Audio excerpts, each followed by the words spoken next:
Right, I missed a spot in my explanation of how you should classify word problem. Right. Okay. So take the the last question from exercise 3.2. This one says that 5 years hence the age of Jacob will be 3 times that of his son. So let the Jacob's age be x and his son's age be y. Two distinct things. Okay, we have to find both of them. When you need to find both of their ages, that's when you know it's a linear equation. When you only need to find one thing, that's a quadratic equation. Okay, let their ages be x and y respectively. So 5 years hence, which means their current age is plus 5, and same goes for his son. And in this time frame, it's said that his age will be equal to 3 times his son's age during that time. So this is how you structure the question. Yeah, pretty simple stuff. So then you open the bracket here, so you get x plus 5 is equal to 3y plus 15. Yeah, and then you bring that over, you bring this part over to this side, and that way you get x plus 5 minus 3y minus 15, which is equal to 0 because we subtracted minus 3y minus 15 from both sides. Yeah, so now x will be just there. Yeah, this plus 5 will minus 3y will be just there because there's nothing relating the two, and then the plus 5 minus 15 will just give you a minus 10, which is equal to 0. Equation number 1. You can't do anything more than this. Now, is it possible to say y is equal to something and then try and make it a quadratic? No, not possible. Okay, now that we have our equation number 1, I'll just write it up top here. X minus 3y minus 10 is equal to 0. This is equation number 1. Now 5 years ago, like 5 years prior, so 5 years prior, their present age is minus 5. Same goes for his son. And it said that his age was 7 times that of his son's during that time. Is equal to 7 y minus 5. Yeah. So what we're left with is this, and if we were to try and do the same thing we did with the earlier one, open the brackets, x minus 5 is equal to 7y minus, what do you call it,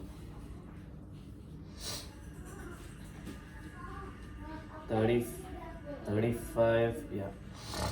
And then bring these over to this side, so you're left with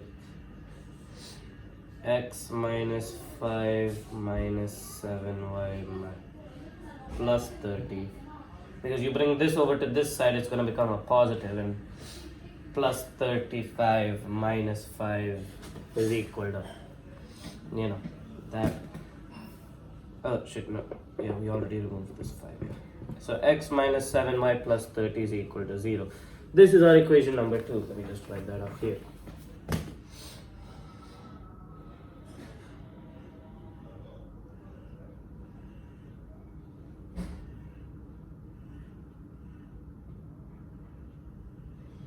Now you can see that if there's any number above 10 as the constant, don't do substitution because that will just bring big numbers, and big numbers are a headache.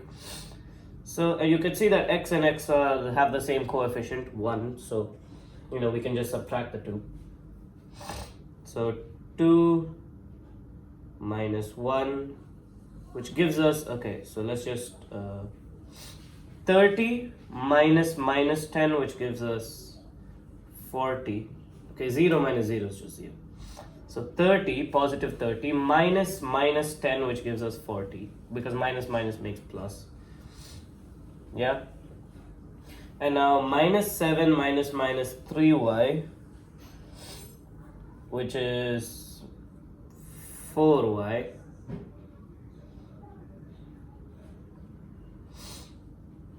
Yeah. And then this is 0, 0, so we're just left with this, minus 4y plus 40. So then since the starting part of this this side of the equation is a negative, we multiply both sides, so this thing and this thing, by minus 1 and minus 1 both, so that they remain equal. Minus 1 into 0 is just 0, and minus 1 into this gives us 4y plus 4y plus 40 is equal to 0. Now that we have 4y plus 40 is equal to 0, yeah? Now that we have 4y plus 4, not plus, minus 40 is equal to 0, because we have to multiply this by minus 1 as well. 4y minus 40 is equal to 0. This means that 4y is equal to 40. We take 40 over to this side, it becomes a positive. So 4y is equal to 40, y is equal to 40 over 4, which means that y is equal to 10. Therefore, Jacob's son is 10 years old. Now that we have y is equal to 10, where did my duster go?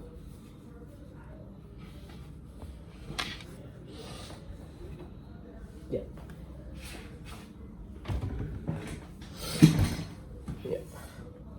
Now that we have y is equal to 10, we can just sub it in for one of the questions. So let's take the smaller one. Always take the smaller one. Those are easier to manage. Yeah.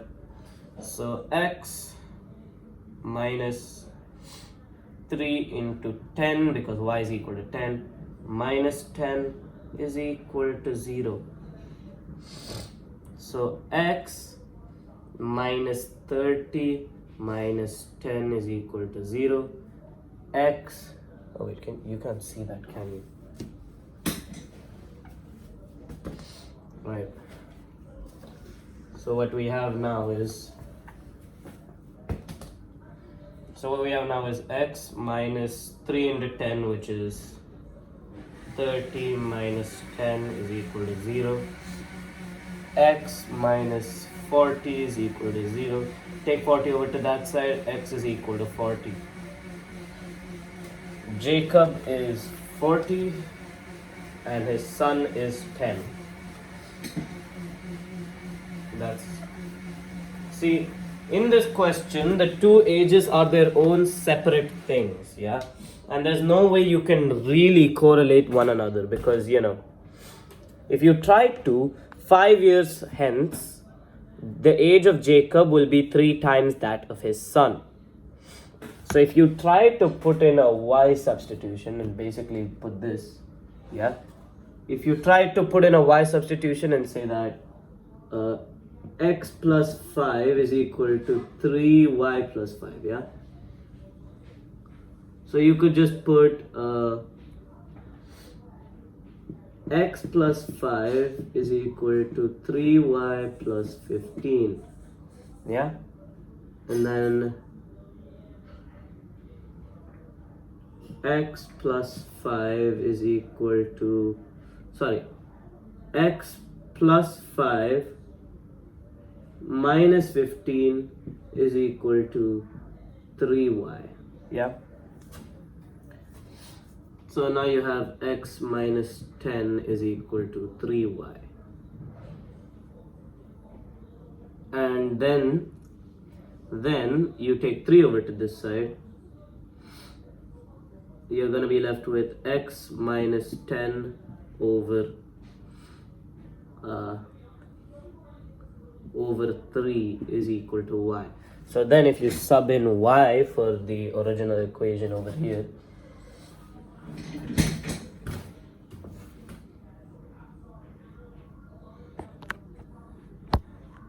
yeah, so you see that. Now let's take sub in this value for y in the original equation. X plus 5 is equal to 3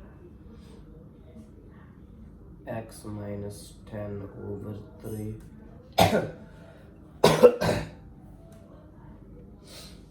plus 5. Okay,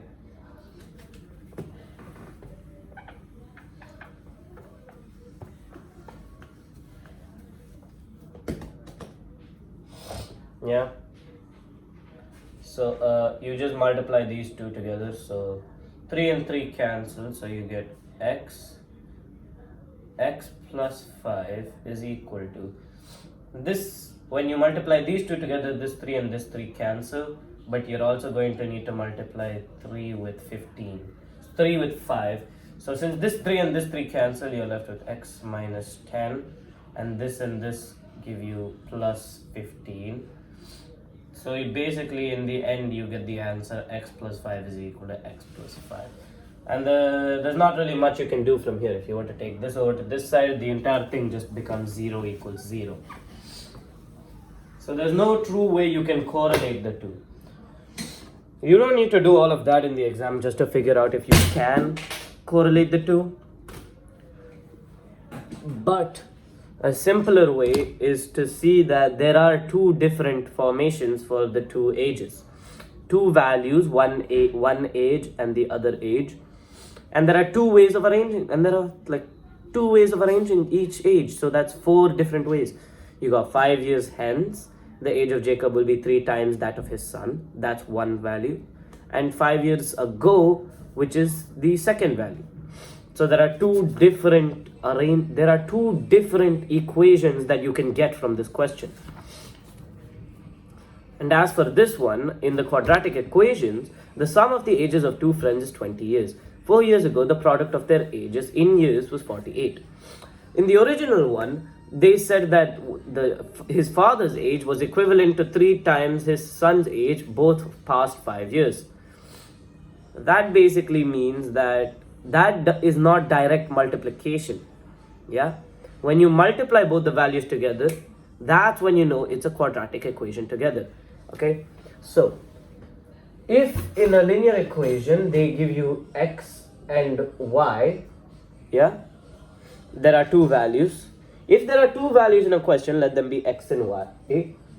In a linear equation, if the only arrangements that they give you is x plus y, x minus y. Okay, in a quadratic equation only is it possible to do xy.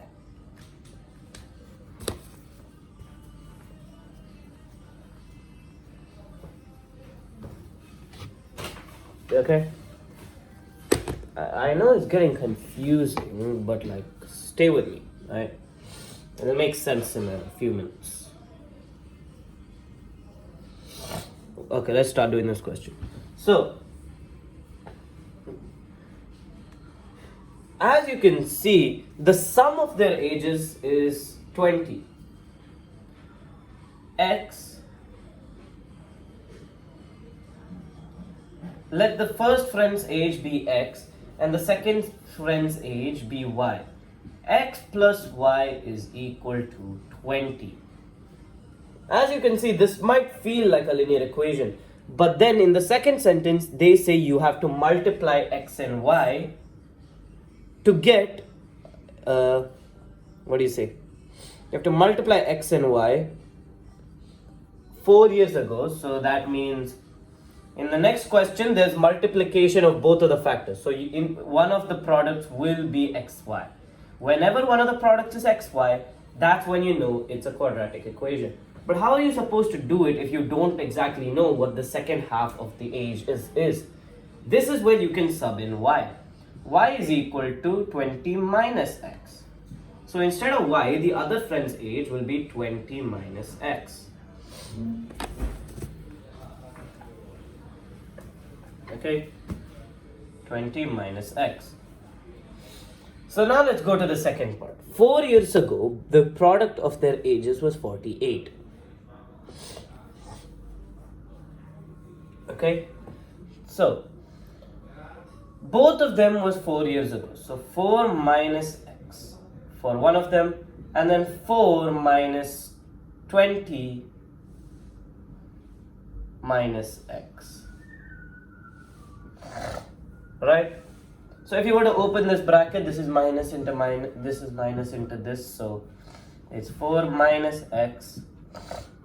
And since this entire value was supposed to be y, if you were to open the bracket that way, you'd end up with one of the products being xy. That's why we take this as a value instead of y. So this is just 4 minus 20 plus x, because you're opening the brackets and all the signs are reversed. So in the end, you're left with 4 minus x. And this entire thing is equal to 48, by the way. This entire thing is equal to 48. Same goes for this one. And same will be true for this one. So 4 minus 20.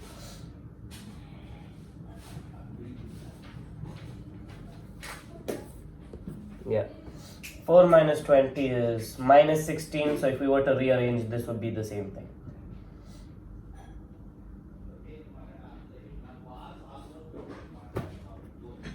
$48. Okay. What's this? Yeah. Anyway.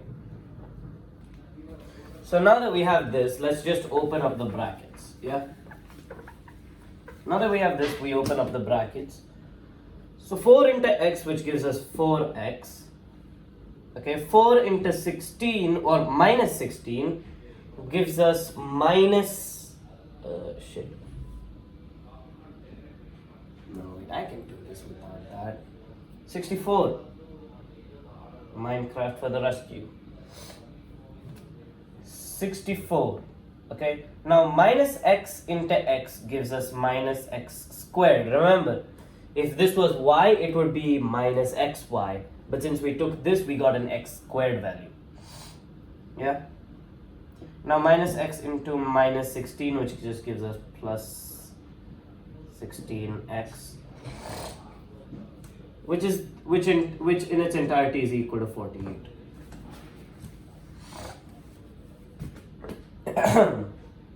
Now if you were to always take x squared forward, so minus x squared, okay, 4x plus 16x, which gives us plus 20x. Now we also have to bring this over to this side, so we're left with minus 64 minus 48 is equal to 0. Minus 64 minus 48 is just the same thing as 64 plus 48 to 1.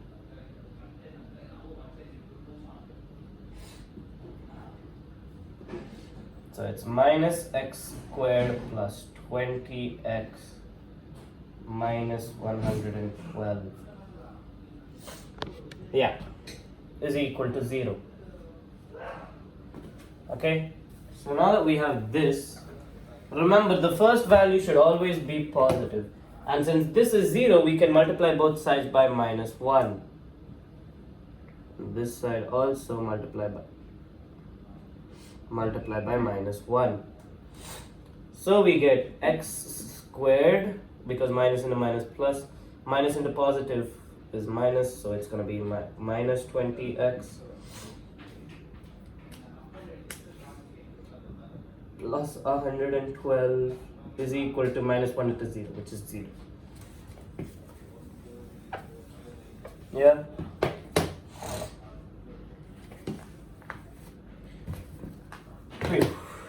Okay.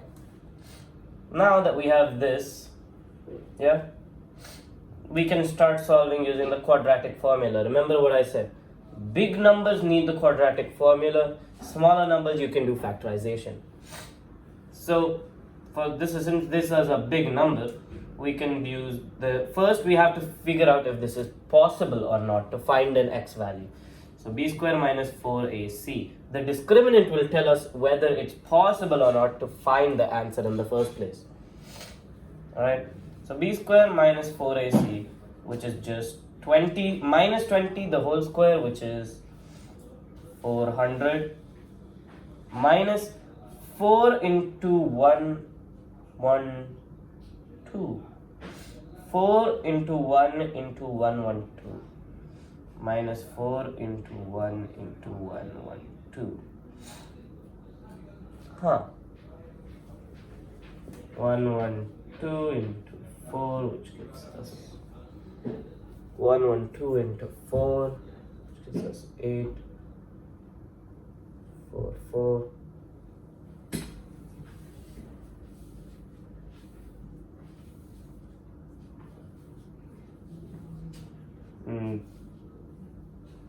This is equal to minus 48. Since this is a minus value, we cannot find any answers that are real numbers. We cannot find a real numbered answer. Did I do something wrong? Rarely do we ever get a negative value in the exam. So when it comes, please question yourself.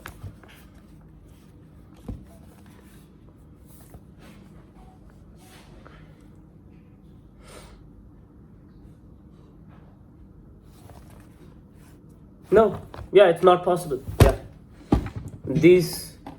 there are no real roots for this answer. So, the friends and friends' ages cannot be found. Remember, if a question is few marks only, if a question that looks like it's worth 3 marks comes for 2 marks from quadratic equations, most probably, now there is a chance it's not, but most probably it's gonna be not real roots. So always keep that in account. Yeah. So you see, whenever there is a chance of there being x, y in the question, that's when you know that you have to substitute y to get a value in terms of x. Okay.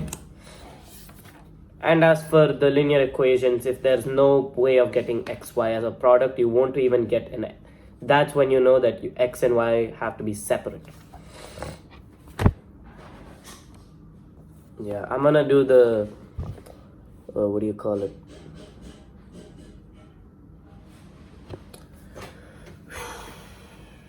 Surface areas and volumes thing later when I go in depth into that.